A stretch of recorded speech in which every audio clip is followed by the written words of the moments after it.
سلام دوستان عزیز، امروز قصد دارم که پیراشکی سیب زمینی درست کنم. طرز تهیه خمیر به این صورت است که مایع خمیر، مقداری آب گرم و نمک میندازیم و این خمیر بسیار خمیر ساده است. این خمیر را درست میکنیم و میگذاریم یک مقداری خمیر ور بیاید و بعد شروع میکنیم به پختن پیراشکی.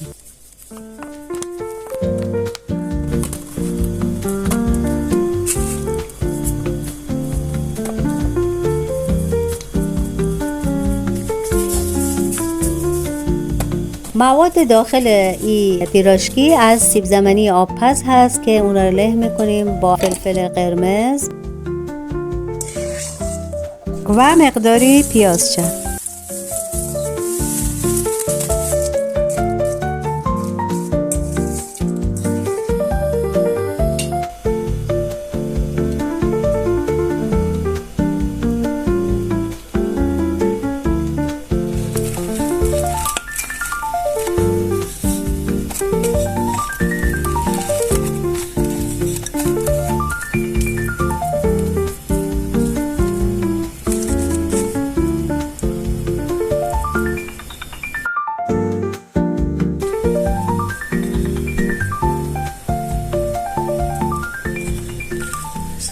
و پیراشکی ها را داخل روغن سرخ میکنیم، دو طرفش خوب سرخ شد.